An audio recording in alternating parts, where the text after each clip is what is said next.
Applying Reading Strategies, Level F, Lesson 18. At the end of this lesson, you will be able to apply reading strategies to support comprehension of a literature text, create mental images to deepen understanding of a text, make connections to personal experiences, ideas, and society to deepen understanding of a text, make inferences using personal experience and evidence from the text, quote accurately from a text to support inference. What you should know before doing this lesson. A mental image is a picture in your mind created from the text. Making connections deepens your understanding of the text. An inference is when you combine what you know from personal experience with what the text tells you. You can support your inferences by using quotes from the text. Awesome words to look at before we read. Auditions. Say the word. Auditions. Auditions is a noun. It means to try out for a particular role as a singer, actor, dancer, or musician. A synonym for auditions is tryout. Cleats. Say the word. Cleats. Cleats is a noun. It is a projecting piece of metal or rubber on the sole of a shoe designed to prevent the wearer from slipping. A synonym for cleats is wedge. Strand. Say the word. Strand. A strand is a noun. It is a thread-like piece of material or hair. A synonym for strand is string. Introduction to strategies. When you read a text, you can use various strategies to help you understand it. First, you can make mental images based on descriptions of the action or setting, or you can connect what's happening in the story with something you have read about or experienced yourself, or you can make inferences by using what the text says and what you know to understand the complete picture. Follow along and listen as I read the play. Anna had always wanted to be in a play. One day, she saw a notice in her school cafeteria that said, "School play auditions this Thursday, October 27, 3 p.m. A feeling of excitement rose in Anna's chest. She could hardly wait for Thursday to come. On the day of the audition, Anna made her way to the school auditorium and signed her name on the audition sheet. Then she waited nervously. When she heard her name called, she stepped up onto the stage. She had never been on a stage before. Everyone was watching her. Her hands were sweating and her heart was beating fast. But she remembered to speak her lines clearly and with feelings. When she finished, she could see some people in the audience smiling. Anna breathed a sigh of relief and walked quickly off the stage. The next day, Anna saw a sign posted in the cafeteria. It listed the students who had been chosen to be in the school play. Anna was almost too afraid to look. She felt a wave of dizziness pass over her. Then she gathered up her courage to read the list. Instantly, the dizziness disappeared and Anna jumped for joy. "Wow!" she shouted.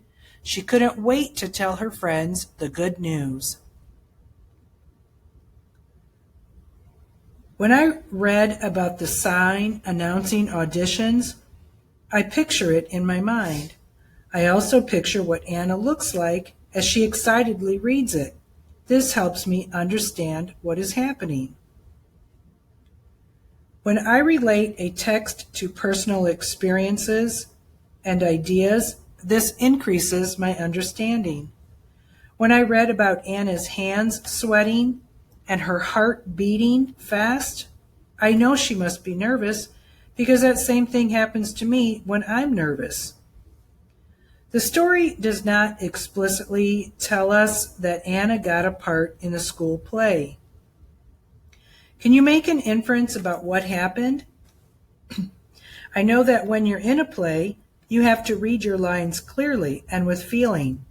Anna did that when she tried out.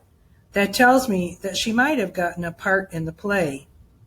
Then later she shouts, "Wow!" and jumps for joy. That sounds like something good happened. These details support the inference that Anna was given a role in the play. Part 1, Practice. Create mental images to understand text. When you read, you can create mental images based on details in the text. Creating mental images will help you better understand the text. Follow along and listen as I read My Favorite Place. I have a favorite place to go. My dad takes me there sometimes. This place is filled with sea life, but it isn't the ocean. We drive into the city and park in a big parking garage. Then we enter a big building. The first thing you notice when you go in is the most enormous fish tank you've ever seen. It has seaweed and even some coral. There are colorful parrotfish and sea stars. There are even several big nurse sharks. My favorite place also has a tank with seals in it. These seals were injured and people rescued them. The seals will be returned to the ocean when their injuries heal. Can you guess what my favorite place is? If you look at paragraph 1, it says that the narrator's favorite place is not the ocean. So if you first pictured the ocean in your mind, you might create a mental image of sand and ocean waves. Now look back at paragraph 2. The narrator mentions a big parking garage and an enormous fish tank. When I picture these things, I start to get a mental image of a place that is very different from the ocean. The rest of the excerpt continues to describe the author's favorite place. Is the narrator's favorite place inside or outside? Were you able to figure out the narrator's favorite place? Many of you have been to the Texas State Aquarium. Is that the place you had pictured in your mind?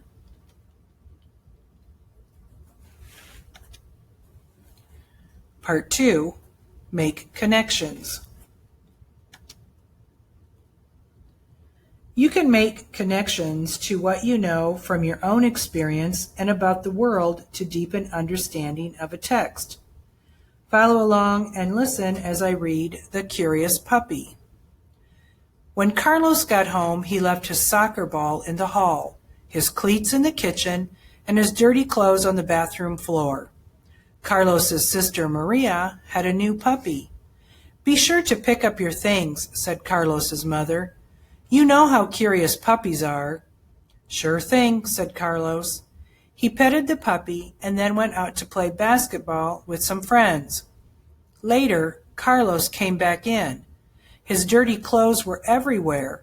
His cleats had chew marks, and his soccer ball, where was it? What do you think happened to Carlos's things? I had a friend who had a puppy once, and that puppy loved to chew things. It would play with anything on the floor. This personal experience helps me to understand the behavior of the puppy in the story. Even if you don't know from your own experience that puppies chew things, you probably know what curious means. A curious puppy would be likely to get into Carlos's belongings. Part 3, Make Inferences. You can use what you read in a text and what you already know to make inferences about events or details in a text that are not stated directly. You can support your inferences with evidence quoted directly from the text. When you quote from a text, you make clear what details you are using to support your inference. Follow along and listen as I read. Scissors. Jordan was reading a book as she babysat her younger sister Kayla. Jordan's book was so good, she just couldn't put it down. Kayla was busy cutting out paper flowers. Her long blonde hair hung down around her face as she worked. "Look, these scissors are sharp," Kayla said. "I can cut 3 pieces of paper at the same time." "Be careful and don't cut anything but the paper," said Jordan without looking up. Once, Kayla had tried to give the family's cat a haircut, but luckily someone stopped her. Kayla was pretty creative, as Mom said, about finding things to do. A few minutes later, Jordan noticed that it was unusually silent. She looked up from her book. Where was Kayla? Jordan found her in the bathroom. In her right hand were the scissors, and in the sink were long strands of blonde hair. "Oh, Kayla, I should have kept my eye on you," Jordan cried. So have you ever read a book that was so good that you couldn't put it down? How did that feel? How aware were you of what was going on around you? So I think we can safely infer that Jordan is probably not paying much attention to Kayla. We used the text and what we know to make that inference. Who has ever known a younger child who was pretty creative about finding things to do? What kind of things did that child do? What can you infer might happen next based on the text so far and what you know about pretty creative children? The author does not directly state what Kayla has done. What inference can you make based on details in the text and what you know about younger children? Is this what you inferred?